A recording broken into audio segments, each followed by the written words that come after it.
I want to talk about the Fallout TV series. I'm going to try to keep this as short as possible, and I'm also going to try and not spoil too much, but there will be some spoilers. But the first thing I want to say is I find it a little funny and a little ironic that where I didn't have hope for this show, I now have hope for the potential possibility of a Wolfenstein TV series or even a Doom series. Now, now, I didn't mention Skyrim. The reason is let's face the facts. If they were to do a Skyrim TV series, it would essentially look just like Game of Thrones. So there's really no room, in my opinion, for there to be a Skyrim series. Again, it would just look like Game of Thrones. Um, Now, the reason I didn't have hope for this show was look at The Witcher on Netflix. Not only look at The Witcher, but as well as what Paramount did with the Halo series. And as well as look what the actor had said too. He said some fucked up shit. And, essentially, when I heard about this show, I was not hopeful at all. I was very scared and I was very worried about this. And I essentially had believed it was just going to be another, you know, Halo series, if at all. And that isn't the case with this. I'm actually very grateful. And I hope it stays like this because I don't want it. I don't want the first season to be really great and then the second season they basically do the same thing as they did with The Witcher. See, The Witcher was really good. It stayed true to the books um, at first. And then there was production issues and there was a smear campaign towards Henry Cavill, and essentially it was just Netflix was essentially wanting to change the entirety of The Witcher, and it was a ridiculous change too. So I hope that with this first season and the next season, I hope they look back at this first season and see some of their mistakes because there were a little bit of mistakes, not many. Like I would say, I'm being nitpicky with these, issues, but essentially, I just hope the second season has the same energy. Now, the reason I say I hope they do a Doom or Wolfenstein or hell, even both, is there was a lot of things in this series, in this show, the first season of it. There was a lot of things that reminded me of Wolfenstein. Not only Wolfenstein, but as well as Doom. And I would say more so it was the gore effects and everything that reminded me of both Doom and Wolfenstein. Um, but a scene in particular that gave me thoughts for a potential Wolfenstein series was so if you don't remember in Wolfenstein 2, I think it was, um towards the like end of Wolfenstein 2, BJ Blazkowicz, his wife, she's butt ass naked, tits out and all, and she's pregnant, mind you. She grabs two German assault rifles and she just starts slinging fucking lead into the Germans.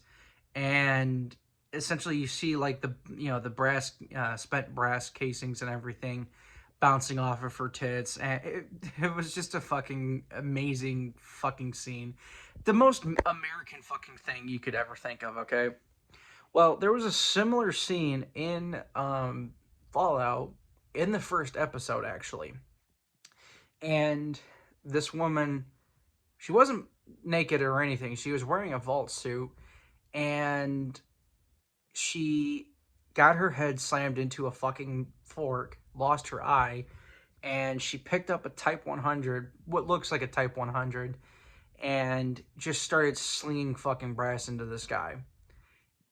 And it was just like the most coolest fucking scene.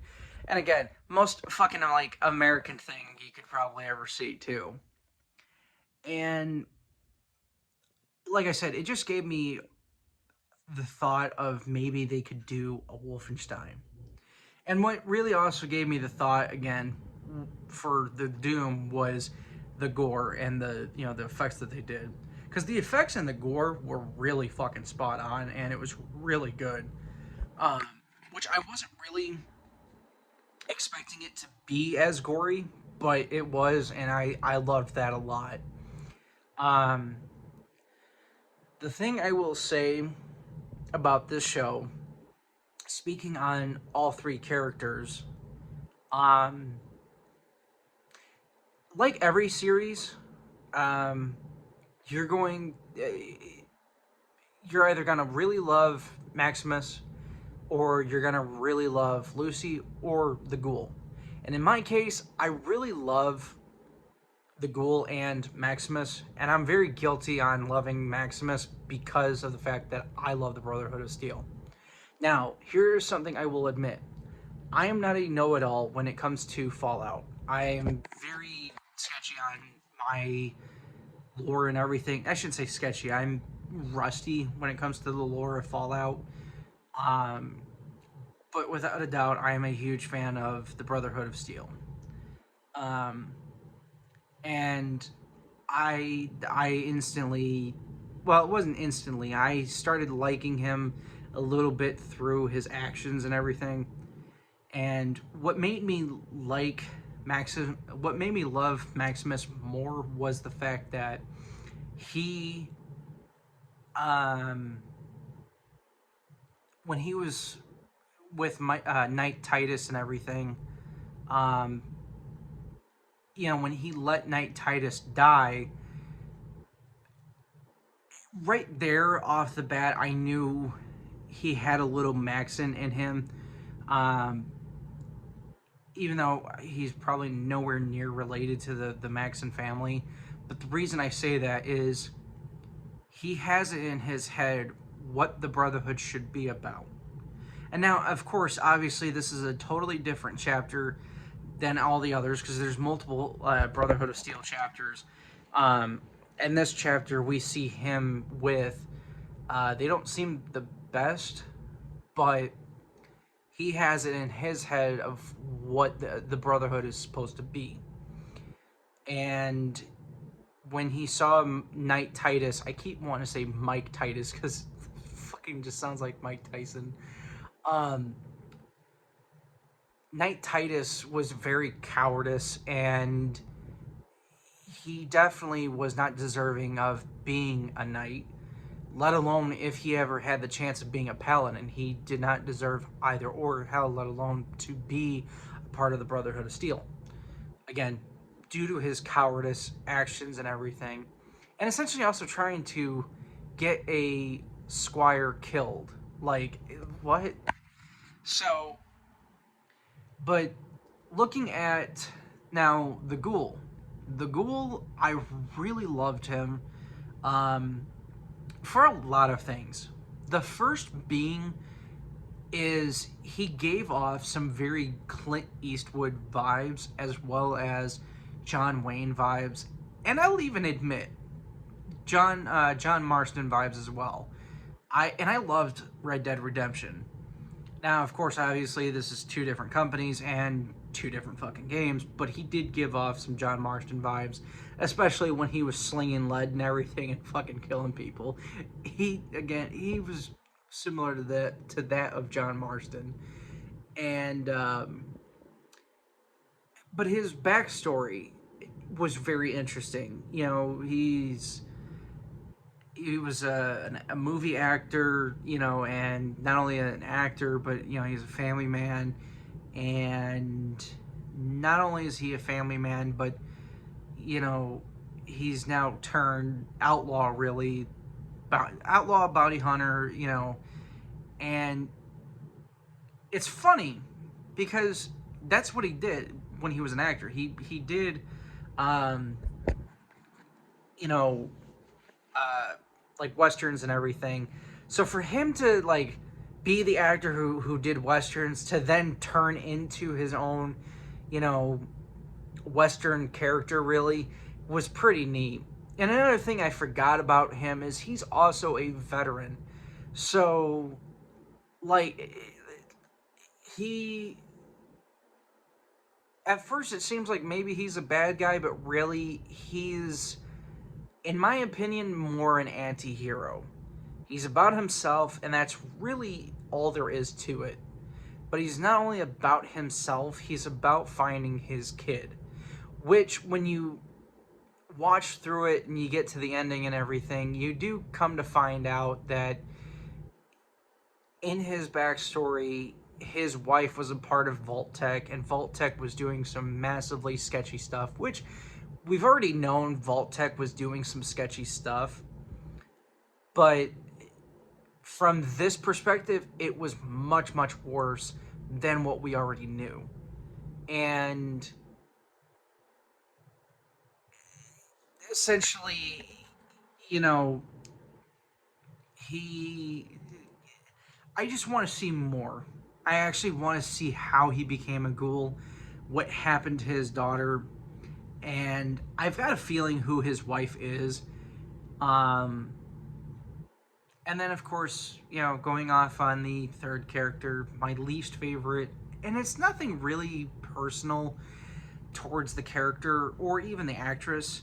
The actress was phenomenal, but my only thing is she's your typical vault dweller. She's the whole, oh, it's sunshine and rainbows, and this is gonna be such a colorful world. We're gonna make it so colorful, and it's like, you need to adapt, otherwise you're gonna get eaten whole by a fucking death claw. Like, and she had so many opportunities to change herself, and she didn't. And I'm hoping within season 2 she does change herself. Like, there is room for her to be liked by me specifically. I'm not saying that it's for everybody. I'm sure there's lots of people who like Lucy, but essentially for me, there was nothing to like about her. She had all this time to grow and adapt, and essentially she just was like, no, I'm gonna keep trying to be myself. I'm gonna try to change this world into a colorful place. And it's like, sweetheart, that's not gonna happen. This world's already fucked up. It's been fucked up for so many years. You're not gonna make it a colorful place. So I'm hoping with season 2, she decides to grow and she decides to change how she thinks. Um, Essentially, though, I'm very much so looking forward to season 2 and seeing, because it's gonna be Fallout New Vegas that we're gonna be going through, and I'm very excited about that. Um, but I'm more excited to see more of the factions. I want to see more done with the Brotherhood of Steel. I also want to see more done with the Enclave as well as the NCR. Even though I'm not really about either one of those two, I still want to see a lot with the Enclave and as well as the NCR. My only issue with this series, my only issue is I didn't like how anybody had sounded when in the power armor. Sometimes it was like I was hard of hearing of what they were saying. And I also didn't like how they sounded way too similar to that of Liberty Prime. And my other issue with it was the jetpack. Now, again, I am not nowhere anywhere, a know-it-all when it comes to Fallout. So maybe there's something I missed. Um, but I did not like the the jetpack. I didn't like it on the arms. I One, especially with the fact that they've given the power armor a weak point. The jetpack at the arms is a huge tactical disadvantage. And I like that in Fallout um, 4, the jetpacks seem more realistic. So I don't know why they didn't do the Fallout 4 jetpack. It just doesn't make sense to me. And there was a tactical advantage too with the Fallout 4 jetpack. Again, maybe there's something I missed in the Fallout lore, and maybe at first that they did have the jetpacks on the arms. I don't know. Again, I'm not a huge know-it-all. I'm very rusty when it comes to the lore, but maybe there is something I missed. But I essentially love the look of the jetpack in Fallout 4, and I wish they would have done that in this. But who's to say maybe they'll change that in season 2.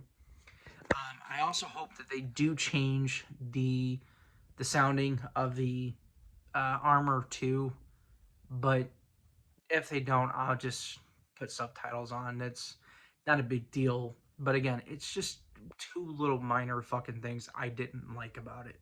That's it. But again, like I said, the story of it was phenomenal. The characters were great. Grant, I'm not a big fan of Lucy, but I love Maximus. I love the ghoul.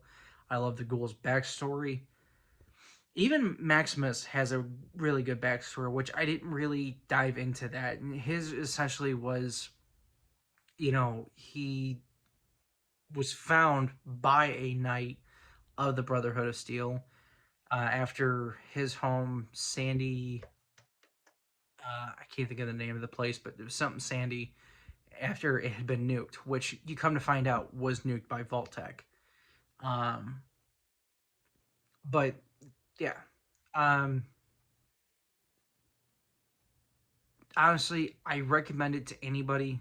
If you're looking to get into Fallout, okay, maybe give the game a try.